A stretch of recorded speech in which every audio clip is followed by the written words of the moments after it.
News for nation देख रहे हैं आप। मैं हूं रश्मि श्रीवास्तव आपके साथ। बिहार में महागठबंधन की बड़ी बैठक आज होने वाली है। आपको बताएं कि आज की इस बैठक में कई बड़े फैसले होंगे। सीट शेयरिंग पर चर्चा की जाएगी और इसके साथ ही मुख्यमंत्री का चेहरा कौन होगा इस बात का ऐलान भी किया जा सकता है। ये भी संभावना बनती हुई नजर आ रही है। हालांकि पहली बैठक पटना में 17 अप्रैल को की गई, जिसके बाद आज यानी 24 अप्रैल को दूसरी बैठक होने जा रही है, जिसमें महागठबंधन के तमाम घटक दल शामिल होंगे।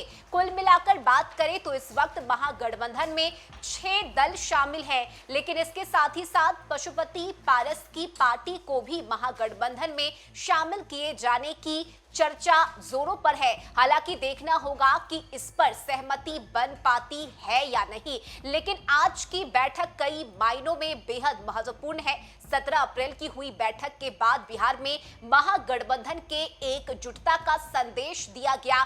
तमाम महागठबंधन के दल एक साथ एक मंच पर मौजूद रहे और साथ ही साथ प्रेस कॉन्फ्रेंस कर साथ साथ रहने की बात महागठबंधन के नेताओं की तरफ से कही गई, लेकिन अंदर खाने अभी तक कुछ भी ठीक नहीं है। ना तो सीटों पर सहमति बनी है और ना ही मुख्यमंत्री चेहरे पर फैसला हुआ है। और यही वजह है कि आज की बैठक पर सभी की निगाहें टिकी हुई है कि आखिर किस तरह से आज की इस बैठक में सीट बंटवारे को लेकर पार्टी नेताओं में सामंजस्य बिठाया जाता है। खासकर कांग्रेस और आरजेडी की हम बात करें तो देखिए, कांग्रेस झुकने को तैयार नहीं है और आरजेडी का कहना है कि इस बार हम नुकसान सहने की स्थिति में नहीं है, यानी कि आरजेडी नहीं चाहती है कि इस बार एक भी सीट का नुकसान हो और यही वजह है कि तोल मोल करने के बाद ही सीटों का बंटवारा किया जाएगा।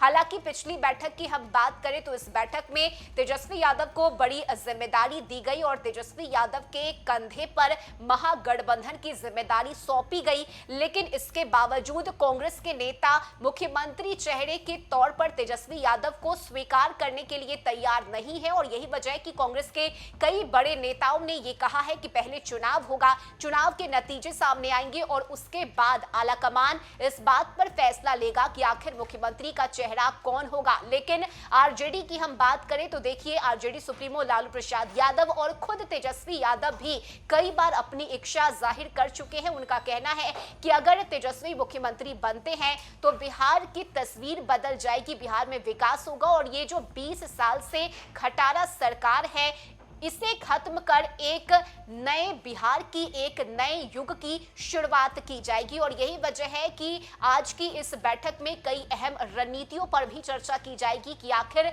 किस तरह से चुनाव में जनता के बीच जाकर महागठबंधन अपने संदेश को पहुंचाने का काम करेगा। लेकिन सबसे जरूरी बात यह है कि आखिर सीटों को लेकर सामंजस्य कैसे बिठाया जाएगा, क्योंकि देखिए मुकेश सहनी की पार्टी की तरफ से भी 40 से 50 सीट की डिमांड की गई है, तो वहीं दूसरी तरफ कांग्रेस भी इस वक्त बिग बी की भूमिका में आने को तैयार है और आरजेडी फूक फूक कर कदम रख रहा है। और यही वजह है कि आरजेडी के कई बड़े फैसले जो खुद तेजस्वी यादव ले रहे हैं और ऐसे में आज की बैठक में किस तरह से बातचीत के बाद आपसी तालमेल किया जाता है और उसके बाद प्रेस कॉन्फ्रेंस में क्या कुछ ऐलान किया जाता है, ये देखना बड़ा महत्वपूर्ण होगा। खासकर मुख्यमंत्री चेहरे की हम बात करें तो क्या तेजस्वी यादव को सीएम का फेस बनाया जाता है, क्या इस पर आपसी सहमति बन पाती है या आज भी इस सवाल को टाल दिया जाता है, ये सब कुछ देखना होगा। और सभी की निगाहें आज पटना में होने वाली इस महागठबंधन की बैठक पर टिकी हुई है। एक तरफ जहां प्रधानमंत्री नरेंद्र मोदी आज बिहार दौरे पर आ रहे हैं, तो वहीं दूसरी तरफ महागठबंधन की बड़ी बैठक आज पटना में होगी, जिसमें तमाम घटक दल के नेता शामिल होंगे। और लगातार न्यूज फॉर नेशन पर महागठबंधन से बैठक से जुड़ी हुई जो खबरें हैं वो हम आप तक पहुंचाते रहेंगे। इस खबर में अभी के लिए बस इतना ही। न्यूज फॉर नेशन पर खबरों का सिलसिला जारी रहेगा। नमस्कार।